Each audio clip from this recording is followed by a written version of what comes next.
Shalom. Haleluya. Saya merasa tinggi sekali di sini. Merasa udah sampai Monas. Saya tadi naiknya udah berapa undakan nih? 1, 2, 3, 4. Dan tadinya mau masuk dari samping, ngumpet dari samping. Jadi pelan-pelan.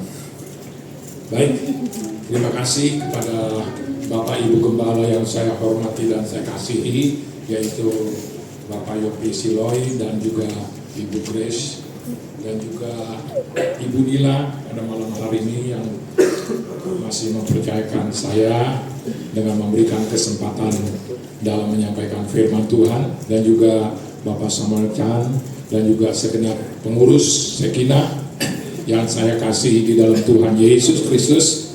Dan biarlah kita mau melihat kebenaran firman Tuhan bersama-sama. Kita akan belajar dari firman Tuhan, karena sebenarnya hari Pentakosta itu tepatnya sudah hari Minggu lalu ya, tetapi kita masih merasakan suasananya, masih merasakan nuansa daripada pekerjaan Roh Kudus itu.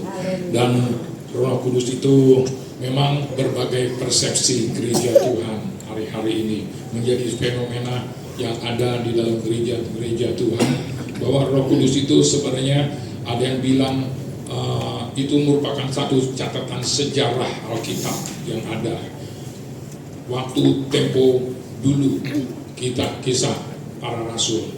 Dan itu sesuatu persepsi yang salah ya, salah besar. Dan ada juga mempunyai satu persepsi bahwa orang Kristen itu sejak jadi orang Kristen, sejak jadi orang percaya sudah ada Roh Kudus. Buat apa lagi kita dipenuhkan dengan kuasa Roh Kudus? Itu juga persepsi yang salah ya, salah besar. Dan kita bertanya, apakah masih relevan Roh Kudus? Ya tentunya masih relevan menurut sesuai dengan firman Allah sampai hari ini. Karena kita hidup di dalam zaman Roh Kudus, zaman anugerah ya. Jadi kita harus melihat berkacamata dengan firman Tuhan. Firman Tuhan adalah firman yang kekal, firman yang hidup, firman Dialah Yesus sendiri ya. Dan kalau kita percaya kepada firman Allah ini tidak pernah berubah, baik kemarin, hari ini, bahkan sampai selama-lamanya.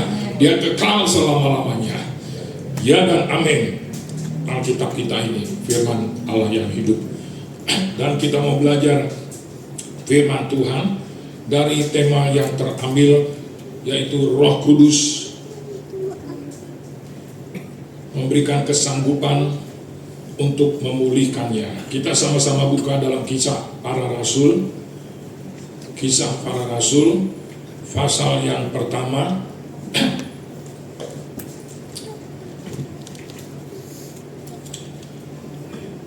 Kita akan baca pada ayat yang ke-6, 7, dan 8.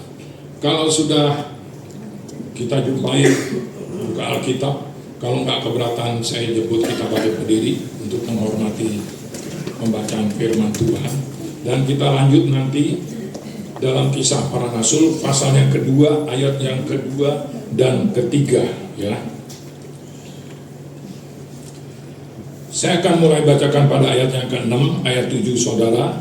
Kita sama-sama membaca pada ayat yang ke-8, dan kita akan pindah ke pasal yang kedua, ayat yang kedua dan ketiga bersama-sama pula. 1, 2, 3, saya mulai terlebih dahulu. Maka bertanyalah mereka yang berkumpul di situ, Tuhan, maukah engkau pada masa ini memulihkan kerajaan bagi Israel? Jawabnya, engkau tidak perlu menghadapi masa dan waktu yang dikatakan seperti kuasa-kuasanya. 1, 2, 3.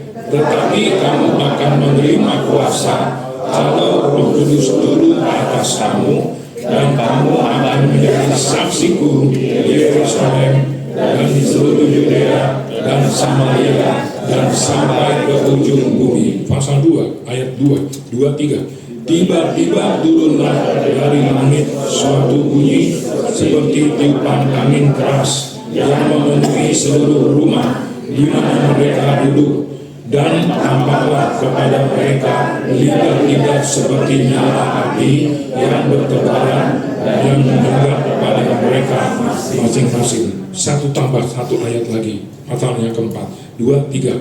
Maka pendungan mereka dengan Roh Kudus, lalu mereka mulai berkata-kata dalam bahasa-bahasa lain, seperti yang diberikan oleh Roh itu kepada mereka untuk mengatakannya. Silakan duduk. Tuhan Yesus memberkati kita semua. Bapak Ibu Saudara yang diberkati Tuhan, kalau melihat dari ayat yang ke-6, rasul-rasul ini mempunyai satu pertanyaan yang diajukan dengan mengatakan, Tuhan, maukah Engkau pada masa ini memulihkan kerajaan bagi Israel? Tetapi jawabnya Yesus tidak menjawab waktunya, masanya kapan pemulihan bagi kerajaan bagi Israel ini. Ayat yang ke-7, itu sebabnya Yesus katakan, engkau tidak perlu mengetahui masa dan waktu yang ditetapkan Bapa sendiri menurut kuasanya. Tetapi kamu akan menerima kuasa kalau Roh Kudus turun ke atas kamu, dan kamu akan menjadi saksiku di Yerusalem dan di seluruh Yudea dan Samaria dan sampai ke ujung bumi. Sebenarnya kurang nyambung ya, tetapi kenapa sampai Yesus menjawabnya demikian? Gak usah pentingin waktunya, masanya, itu sesuai dengan Bapa sendiri yang memiliki kuasanya. Yesus katakan pada ayat yang ke-8, tetapi kalau kamu akan menerima kuasa ya, kalau Roh Kudus turun ke atas kamu. Yesus lebih mementingkan rencana rohani jauh ke depan dari apa yang dipertanyakan oleh rasul-rasul tentang pemulihan bangsa Israel. Pada waktu itu memang orang-orang Yahudi ada dalam kuasa Kekaisaran Romawi, dan kalau boleh saya katakan ya, dalam penjajahan penguasaan Romawi ini paling lama orang Yahudi, orang Israel ini dikuasai selama 700 tahun. Kalau kita tarik benang ke perjanjian lama ya, bangsa Israel ini sebenarnya sudah ada akarnya. Kenapa sampai dijajah, dikuasai, ditawan ya? Baik dalam kitab nabi-nabi kecil, nabi-nabi besar itu sudah dinubuatkan ya. Di tangan Asyur 130 tahun, di tangan Babel, Raja Babel Nebukadnezar 70 tahun, dan juga sebenarnya sudah dari sejak zamannya Musa ya. Zamannya Musa, orang Israel dikuasai, dijajah ya oleh bangsa Mesir selama 430 tahun. Kenapa hal ini perlu terjadi? Dari kitab Raja-Raja, kitab Tawarik, sudah terlihat lebih jelas bangsa Israel. Terpecahnya dua kerajaan, utara dan selatan, membawa kepada satu keadaan yang lebih dahsyat lagi, keadaan bangsa Israel. Sebentar dia sadar kepada Allah yang hidup di dalam nama Abraham, Ishak dan Yakub, yaitu Tuhan Yesus Kristus yang kita kenal. Sebentar menyembah berhala, sebentar menyembah kepada dewa-dewa kesuburan, dewa kesuburan, dan lain-lain sebagainya. Sebentar berbuat benar, sebentar berbuat salah. Sebentar hidup benar, sebentar hidup dalam dosa. Melupakan, meninggalkan Allahnya. Jadi gak ada kesetiaan. Hilangnya pengharapan. Tidak ada yang ketaatan kepada Allah yang hidup. Ini sangat disayangkan, sehingga Asyur menguasainya, Babel menguasainya, sampai kepada Romawi menguasainya selama 700 tahun. Dan selama 700 tahun ini, dan mulai tersebar diaspora bangsa Israel kemana-mana. Sebab bait Allah dihancurkan di Yerusalem.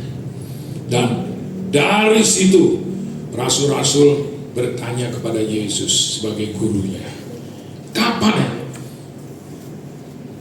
dipulihkannya kerajaan bagi Israel? Ya. Dengan latar belakang yang demikian itu, demikian buruknya bangsa Israel, dan Israel secara jasmani pada waktu itu, Israel rohani kita pada waktu sekarang ini, orang-orang percaya, orang-orang Kristen, kita butuh juga dipulihkan. Kalau dulu orang Yahudi dikuasai oleh Romawi selama 700 tahun, perlu pemulihan bangsa Israel. Kita juga Israel rohani, imamat yang kudus, perlu pemulihan. Dan pemulihan ini bukan hanya pemulihan secara jasmani. Ada banyak pemulihan jasmani. Pekerjaan dipulihkan, rumah tangga, hubungan satu dengan yang lain, suami istri, orang tua dengan anak-anak dipulihkan. Adanya hubungan yang kurang baik, renggang, dan lain sebagainya. Adanya hubungan famili yang kurang baik, renggang, jauh, dipulihkan. Adanya juga pemulihan atas kesehatan tubuh ini, ya. Itu secara jasmani. Secara rohani kita juga harus dipulihkan hubungan kita dengan Allah. Kalau dalam keadaan sesuatu perlu pemulihan, dalam keadaan segala hal-hal yang menyangkut rohani juga perlu dipulihkan. Iman kita jatuh bangun seperti bangsa Israel. Ketaatan kita jatuh bangun seperti bangsa Israel. Kesetiaan kita juga jatuh bangun seperti bangsa Israel.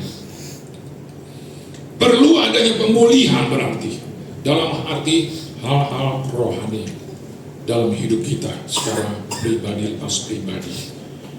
Kalau kita perlu pemulihan dalam hal-hal jasmani, kita juga perlu pemulihan dalam hal-hal rohani.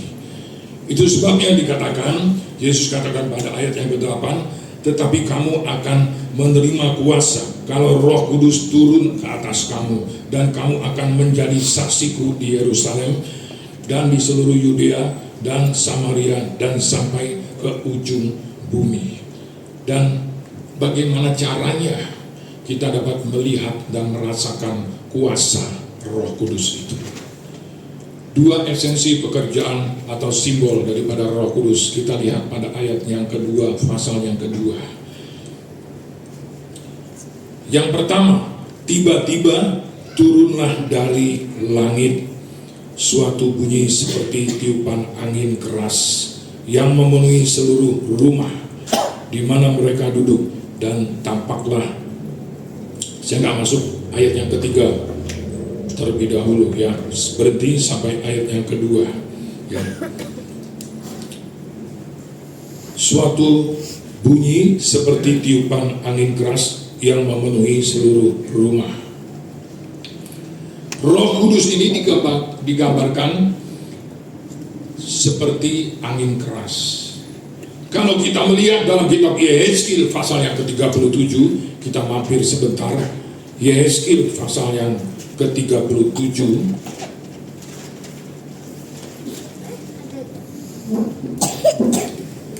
Saya akan bacakan beberapa ayat saja untuk mempersingkat waktu, ya.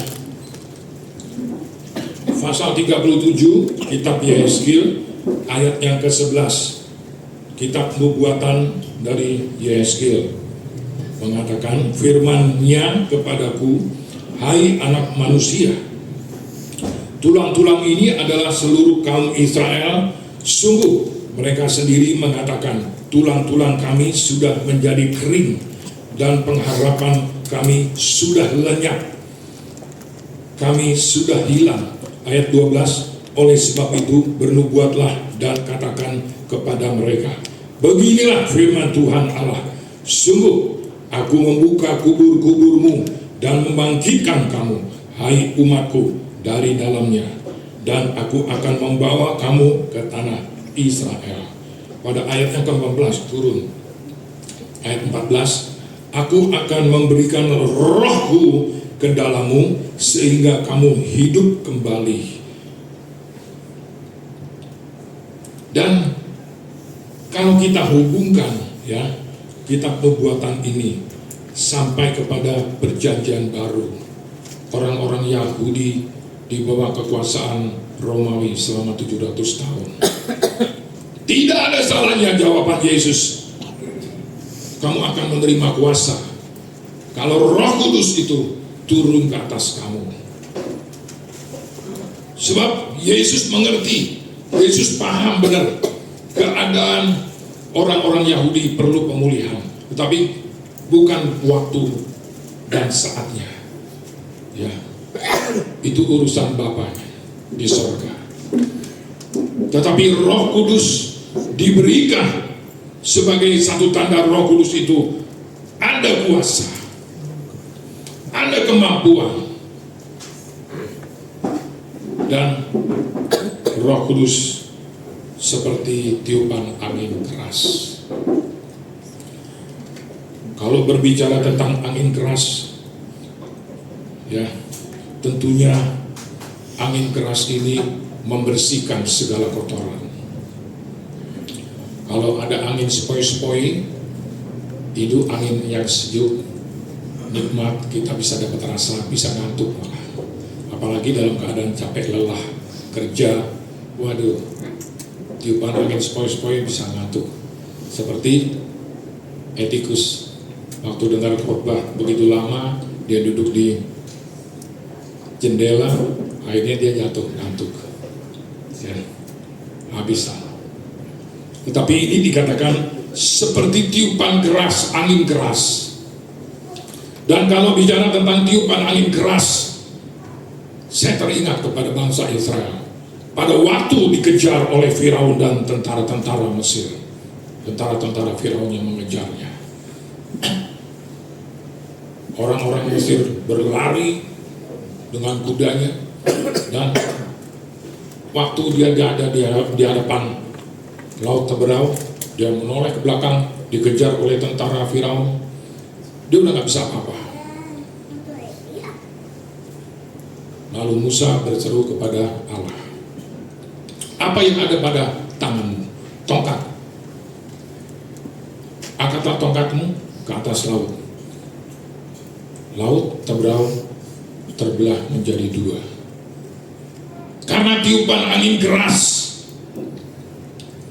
Karena di sana ada pekerjaan Roh Kudus yang memisahkan laut, sehingga dataran di mana mereka dikejar oleh tentara Mesir, tentara Firaun, menjadi kering. Mereka dapat berjalan di sebelah kiri kanan, menjulang tinggi. Berapa dalamnya laut? Ratusan meter, bukan? Tetapi itu bisa dibuat oleh pekerjaan Roh Kudus karena angin keras. Dan di situ ada keselamatan, ada pertolongan bagi anak-anak Tuhan, bagi orang percaya, bagi saudara dan saya, bagi orang Kristen yang mau percaya bahwa Roh Kudus itu memiliki satu kuasa untuk menyelamatkan, sanggup memulihkan.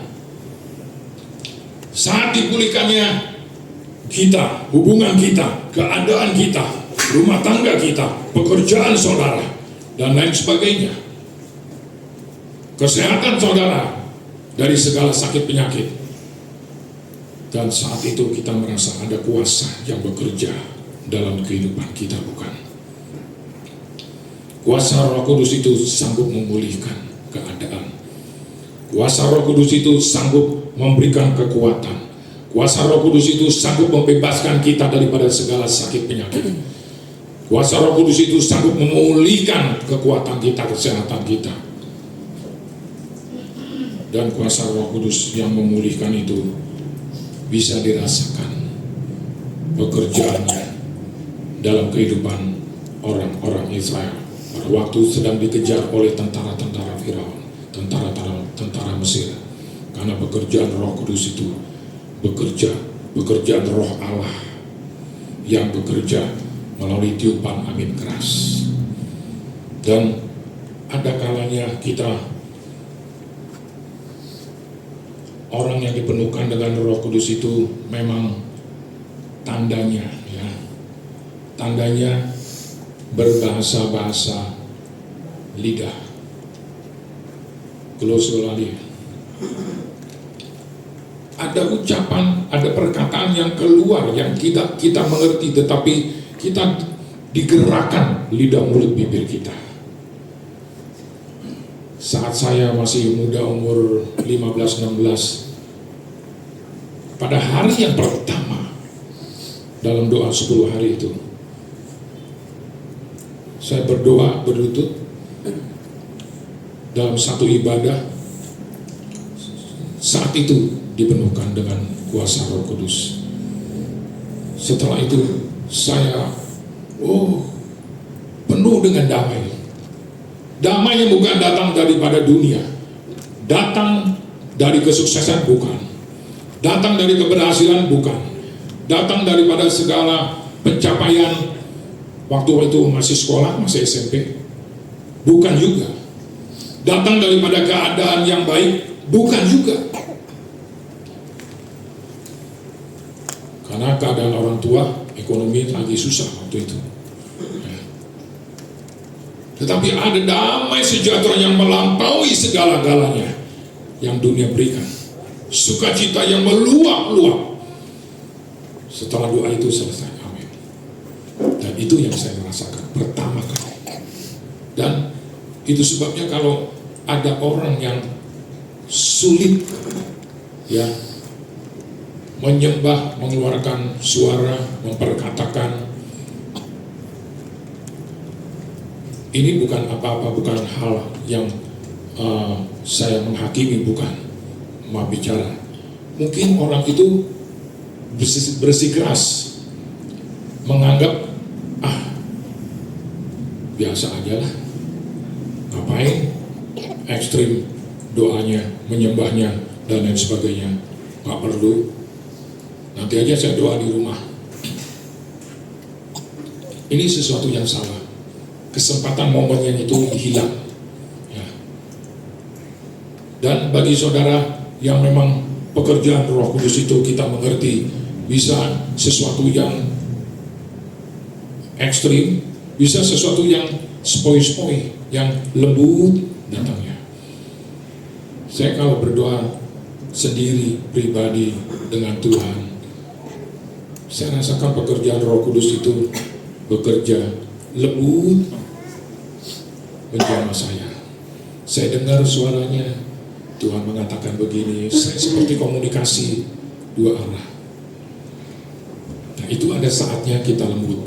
Ada saatnya pekerjaan Roh Kudus itu seperti tiupan angin keras, membersihkan segala dosa, membersihkan segala pelanggaran, membersihkan segala roh-roh ketidaktaatan, membersihkan segala roh-roh ketidaksetiaan kita, membersihkan segala roh-roh pemberontakan kita, kekerasan hati kita, segala sesuatunya dibersihkan terlebih dahulu. Pengalaman saya waktu di Beji, saya melihat ada orang yang digulung sampai bajunya kotor, bentur sana ke tembok, gulung lagi, bentur sana ke kursi. Ada orang yang mukul mulutnya sendiri sampai dipenuhkan dengan bahasa-bahasa yang lain.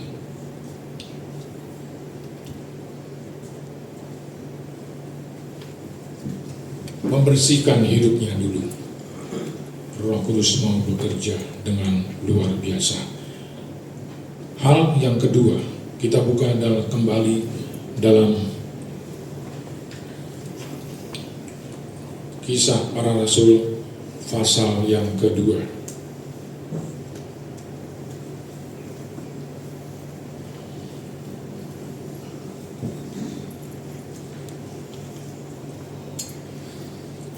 Ayat yang ketiga, dan tampaklah kepada mereka lidah-lidah seperti nyala api yang bertebaran, dan hinggap pada mereka masing-masing.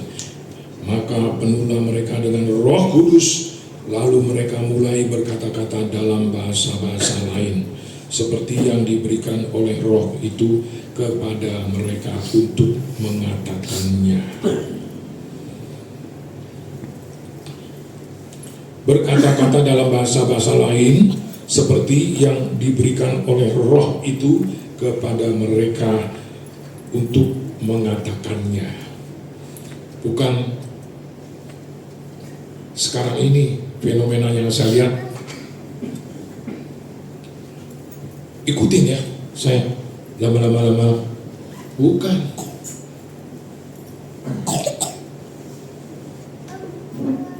Bukan ikutin pendetanya, bukan pendetanya yang harus mengajar untuk umatnya ikutin, bukan. Tapi mulai berkata-kata dalam bahasa-bahasa lain seperti yang diberikan oleh Roh itu kepada mereka untuk mengatakannya. Diberikan oleh Roh itu untuk mengatakannya. Dan pekerjaan Roh Kudus yang kedua, yaitu seperti api. Api yang membakar, menghanguskan, menghancur, luluhkan segala-galanya. Kalau yang api kecil ya bisa buat masak di kompor, kebesaran ya hangus, ya kan, nggak dimakan. Ya. Saya pernah bantu masak kebesaran api. Istri saya pernah masak kebesaran api hangus. Anak saya gantian udah bisa pintar masak, dia lupa, dia pakai api besar karena pagi subuh dia harus cepat kerja, sudah diracik semua sayur, tinggal cemplung, bumbuin, angkat. Dia pakai api besar, pakai deep fryer, kebesaran api, airnya hangus, nggak kemakan. Ada yang setengah hangus, ya daripada dibuang dimakan. Nah, dan itu api yang besar di kompor sudah menghanguskan. Api bicara tentang semangat. Ada orang Kristen begitu mula-mulanya semangat, tetapi 5-10 tahun, 15 tahun sudah mulai semangatnya jauh turun.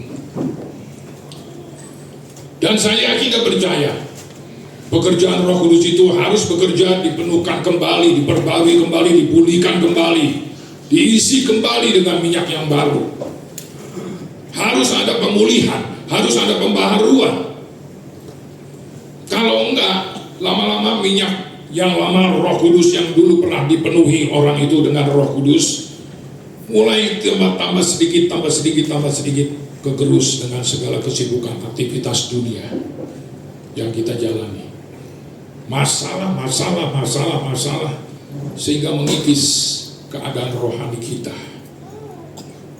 Sehingga tidak heran kalau orang Kristen dulunya taat, sekarang mulai ada roh pemberontakan, tidak dengar-dengaran, tidak menurut.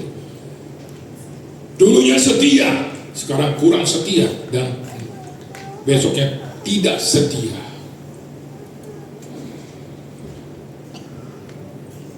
Dulunya selalu berharap kepada Allah yang hidup di dalam Yesus Kristus, tetapi hari-hari ini mungkin sekarang sudah mengandalkan kekuatannya, akal pikirannya, pengalamannya, pendidikannya yang tinggi dan lain sebagainya, relasi. Tidak lagi mengandalkan kuasa Roh Kudus, tidak lagi mengandalkan kuasa Allah, karena tidak mau dipulihkan. Tetapi Roh Kudus itu ada kuasa di dalamnya. Kalau Roh Kudus sanggup memulihkan, berarti kuasa itu yang akan memampukan saudara dan saya untuk bisa diperbarui, dipulihkan, dan kembali kepada satu keadaan yang dulu taat, sekarang taat, nanti tetap taat. Dulu dengar-dengaran, sekarang dengar-dengaran, nanti tetap dengar-dengaran. Dulu setia, sekarang saya setia, nanti tetap setia. Kalau Roh Kudus itu selalu turun memenuhi kehidupan kita, memulihkannya. Saya ambil satu contoh saja, Petrus di dalam Matius pasal yang ke-26, Yesus katakan, malam ini kamu akan tergoncang imanmu. Lalu Petrus menjawabnya, sekalipun mereka semua tergoncang imannya, sekali-kali aku tidak. Yesus mengatakan kepada Petrus, malam ini juga sebelum ayam berkokok, kamu akan menyangkal aku 3 kali. Lalu Petrus menjawabnya lagi, sekalipun aku harus mati untuk engkau, aku sekali-kali tidak akan menyangkal engkau. Tetapi apa buktinya? Kita lihat Matius 26 perikop Petrus akan menyangkal Yesus. Masuk kepada perikop yang berikutnya. Di Taman Getsemani, Petrus tertidur dengan 2 murid lain, Yohanes dan Yakobus. Berulang kali Yesus berdoa sendiri dan melihat mereka tidur lagi. Sudah ditegur, berjaga-jagalah dan berdoalah supaya kamu jangan jatuh dalam pencobaan. Tetapi mereka tertidur pula. Setelah itu Yesus mulai ditangkap dan dibawa pada mahkamah agama. Petrus hanya melihat dari kejauhan saja, nggak berani dekat lagi. Dan pada waktu seorang anak datang, bukannya kamu Petrus, murid Yesus? Oh, bukan. Sampai 3 kali. Begitu ayam berkokok, dia sedih, nangis, dia menyesali. Kekuatan yang dipakai oleh Petrus waktu dia mendengar perkataan Yesus, tergoncang iman. Dia nggak mau mengakuinya. Dia merasa hebat, dia merasa kuat, dia merasa mampu. Tetapi setelah itu dia sedih setelah menyangkal 3 kali. Dan kita lihat di dalam Lukas pasal yang ke-22, di sana juga Yesus mengatakan apa? Simon, Simon, iblis sedang menuntut kamu seperti menampi seperti gandum. Aku akan berdoa untuk kamu supaya imanmu tidak gugur. Tidak gugur. Kalau dalam Matius pasal yang ke-26, iman yang tergoncang. Kalau ini dikatakan dalam kitab Lukas, imanmu supaya jangan gugur. Ini keadaan Simon. Mengapa sampai Yesus mengatakan Simon, Simon, kembali kepada keadaan yang lama. Keadaan yang lama sebelum dipenuhkan dengan Roh Kudus. Gak mampu, gak ada kuasa untuk menghadapi segala keadaan yang mungkin terjadi. Itu sebabnya Simon yang dikatakan artinya bulu. Matius 12 ayat yang ke-20 di sana dikatakan bulu yang terkulai tidak akan dipatahkan. Sumbu yang mulai pudar nyalanya tidak akan dipadamkan sampai ia menjadikan hukum itu menang. Dan saya terlalu yakin dan percaya panggilan Simon itu memberikan pengertian, memberikan sinyal, memberikan keadaan yang warning bagi Simon Petrus. Tetapi dia katakan tidak. Dia nggak mau mengakuinya. Yesus akan berdoa untuk kamu supaya setelah kamu insaf dan kuat, beritahukan saudara-saudara yang lain. Berarti keadaan waktu itu, Yesus katakan imanmu akan gugur. Keadaan waktu itu juga dalam Matius pasal yang ke-26, imanmu akan tergoncang dan kamu akan menyangkal aku 3 kali sebelum air berkokok. Itu benar-benar menjadi kenyataan. Karena keadaan Petrus belum dipenuhi dengan kuasa Roh Kudus. Tetapi kita lihat dalam Kisah Para Rasul, pasal berikutnya setelah dipenuhkan dengan kuasa Roh Kudus, Petrus dan Yohanes menjumpai orang lumpuh di pintu bait Allah, sedang mengharapkan pemberian apa yang bisa didapatkan dari kedua murid itu, kedua rasul itu, Petrus dan Yohanes. Petrus katakan, emas dan perak tidak ada padaku, tapi apa yang ada padaku, demi nama Yesus Kristus, bangkitlah engkau dan berjalanlah. Dan setelah itu Petrus pelayanannya luar biasa. Sekali berkhotbah 3.000 orang bertobat. Sekalipun dia diperhadapkan, dibawa kepada mahkamah agama untuk diadili, dia katakan, lebih baik aku takut kepada Allah daripada takut kepada manusia. Yesus sedemikian rupa beraninya, karena ada kuasa Roh Kudus yang memampukan, ada kuasa Roh Kudus yang memberikan satu keberanian, ada kuasa Roh Kudus yang akan memberikan kesanggupan karena mau dipulihkan. Pertanyaannya, apakah saudara malam hari ini mau dipulihkan? Itu saja. Saya tidak panjangkan firman Allah. Mari kita koreksi. Apakah perjalanan kekristenan kita jatuh bangun perlu pemulihan? Apakah keadaan rohani kita jatuh bangun perlu pemulihan? Apakah iman kita jatuh bangun perlu pemulihan? Apakah pengharapan kita sebentar ada, sebentar enggak? Sebentar kita berharap kepada pertolongan manusia, pertolongan dunia, dan lain sebagainya, perlu pemulihan. Mari, saya undang kita bangkit berdiri. Kita renungkan firman Tuhan. Zakaria 4 ayat yang ke-6 sebagai ayat penutup. Saya akan bacakan saja. Bukan oleh kuat dan keperkasaan, tetapi oleh Rohku, dikatakan.